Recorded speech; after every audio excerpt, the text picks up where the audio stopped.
Friends, तो आज आप चैप्टर 12 का रिमेनिंग पार्ट है ना, आपको एक्सप्लेन किया जाएगा। तो आप स्टार्ट करेंगे मैग्नेटिक फोर्स से। Magnetic force, you must be familiar with magnetic stickers. आपने मैग्नेटिक स्टिकर्स तो आप जानते ही होंगे। You can stick them on your refrigerator और एनीथिंग मेड ऑफ आयरन। आप इसको अपने फ्रिज पे या फिर लोहे से किसी भी बनी हुई चीज़ पे क्या कर देते हैं, चिपका देते हैं। The force with which a great magnet attract certain substance is called magnetic force. एक ऐसा बल जिससे कि कोई भी मैग्नेट जो है, चुंबक जो है, वो एक तरह के सब्सटेंस को अपनी तरफ आकर्षित करता है, उसे कहते हैं magnetic force. Magnet are very choosy. Magnets जो होते हैं ना, बहुत चूजी होते हैं, मतलब सबको अपनी तरफ अट्रैक्ट नहीं करते हैं, कुछ को ही अपनी तरफ अट्रैक्ट करते हैं। They only attract things made of iron, some type of steel, nickel and cobalt. वो केवल अब चीज़ों को जो कि आयरन से, स्टील, कुछ तरह की स्टील से, निकल से या फिर कोबाल्ट से बने हैं, उन्हीं को अपनी तरफ आकर्षित करते हैं।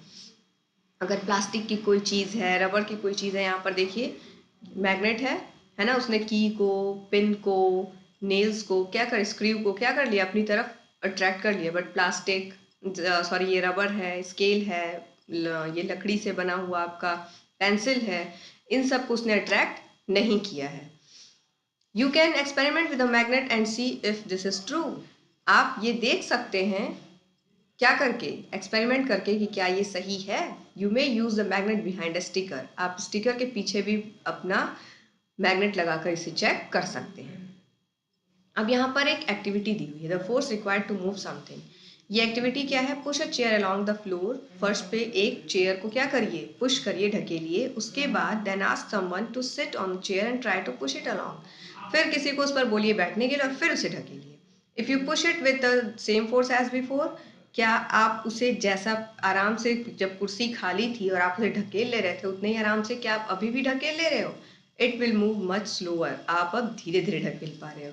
If you want to make it move faster, अगर आपको वो तेजी से ढकेलनी है, you will have to apply more force, तो आपको ज़्यादा बल लगाना होगा। Maybe you will have to ask a friend to help you move it faster, या फिर आप अपने दोस्त को कहोगे थोड़ी हेल्प करा दो मेरी इस चेयर को ढकेलने में। We can draw the following conclusion from this activity. अब हम इस एक्टिविटी से किस कंक्लूजन पे पहुंचते हैं, क्या परिणाम निकलता है इसका। The force required to move an object depends on how heavy it is. Force किस पर डिपेंड करता है कि कितना भारी वो सामान है। Second, it also depend on how fast we want the object to move. इसके अलावा फोर्स इस पर भी डिपेंड करता है कि हम कितना तेज चाहते हैं उस चीज को घुमाना, है ना, या फिर मूव कराना, एक जगह से दूसरी जगह ले जाना। Work, would you say you are working when you pick up a bag from the floor and put it on the table. आप क्या कहते हैं कि आपने बैग उठाया और टेबल पर रख दिया, तो क्या आप कहते हैं कि आपने काम किया है? साइंटिस्ट वुड, साइंटिस्ट कहते हैं। तो अ साइंटिस्ट, एक साइंटिस्ट के अनुसार, work is done when a force is applied on something and it moves. काम तभी होता है जब आप किसी चीज पर फोर्स लगा रहे हो और वो चीज क्या हो जाए, मूव करे, है ना, हिल जाए। अगर वो चीज हिलती नहीं है तो आपने वर्क नहीं किया है, according to the scientist. So according to a scientist, you do not do any work when you read. इस तरह से अगर साइंटिस्ट की माने, तो अगर आप पढ़ रहे हो तो आप कोई काम नहीं कर रहे हो, but you do some work when you turn a page. मगर अगर आपने एक पेज को टर्न भी कर दिया, पलट भी दिया, तो आपने काम किया है, because you use some force to move the page from one position to another. क्योंकि आपने पेज को पलटने के लिए, एक जगह से दूसरी तरफ ले जाने के लिए, पेज को कुछ ना कुछ बल का इस्तेमाल किया है। Work depend on two things. काम जो है वो दो चीज़ों पर डिपेंड करता है। The strength, amount of force you use, आप कितनी ताकत लगा रहे हैं। सेकेंड है the distance through which the object move, और कितनी दूर उस ऑब्जेक्ट को लेकर आप जा रहे हैं। What does the second point mean, दूसरे पॉइंट का मतलब क्या है? इट इज़ क्वाइट सिंपल, बहुत ईजी है।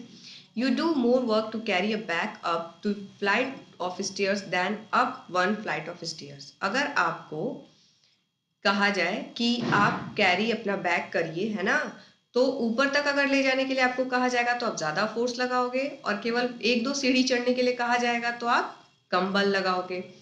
Similarly, you do more work when you pick up a book from the floor and place it on the shelf than when you place it on the table under the shelf. बिल्कुल इसी तरह से आप कब ज़्यादा काम करोगे, जब आप कोई किताब को फ्लोर से उठाकर कहाँ रखोगे, शेल्फ पे, और दूसरा आप उसी किताब को उठाकर फर्श से, फ्लोर से कहाँ रखोगे, टेबल पे।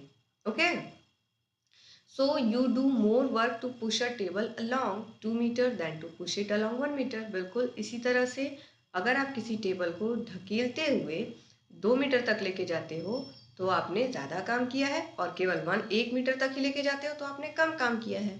इन this picture below, in which case is more work done. इन दोनों पिक्चर्स में ज़्यादा काम किस में हो रहा है? In both cases the toy is pushed from the left edge of the scale. दोनों में लेफ्ट एज से छोड़ा गया है, एक में बस थोड़ा सा बढ़ा और एक में ज़्यादा बढ़ा है। तो काम ज़्यादा किस में हुआ? सेकंड वाले पिक्चर में ज़्यादा काम हुआ है ना? Next, what if you apply lot of force on heavy cupboard but it can not budge it? You will do no work at all. आप सुबह से शाम तक एक कबर्ड को, भारी कबर्ड को हिलाने में लगे हुए हो, आप पसीने पसीने हो गए हो, और मगर वो कबर्ड जो है अपनी जगह से टस से मस नहीं हुई है, तो आप क्या कहेंगे कि मैंने बड़ा काम किया है? नो, आपने कोई काम नहीं किया है। तो क्या है? Work equals to amount of force plus distance moved. Work कब होगा? जब आप अपना बल लगाएंगे और साथ साथ में चीज अगर वो मूव कर जाती है तो।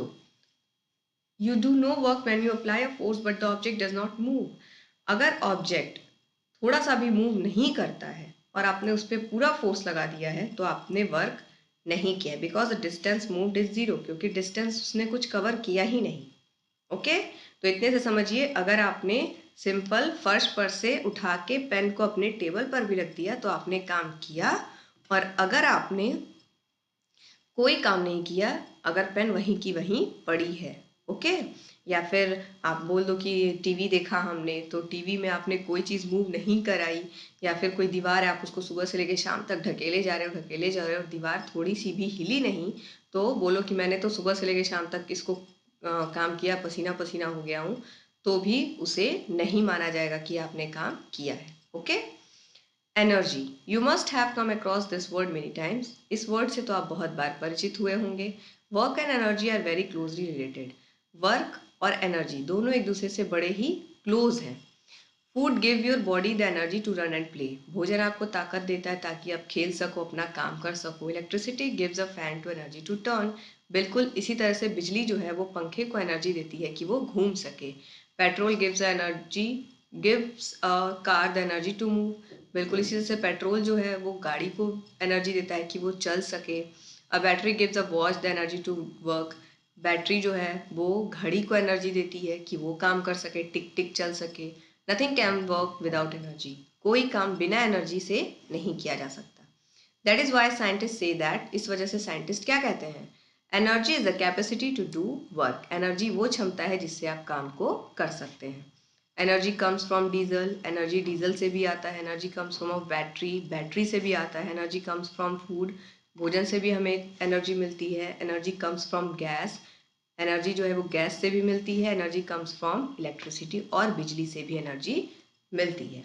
ओके क्लास, तो इस चैप्टर को फिर से पढ़िएगा, अच्छे से समझने की कोशिश करिएगा, और इसका जो भी क्वेश्चन आंसर है उसको आपको PDF में सेंड किया जाएगा। Thank you.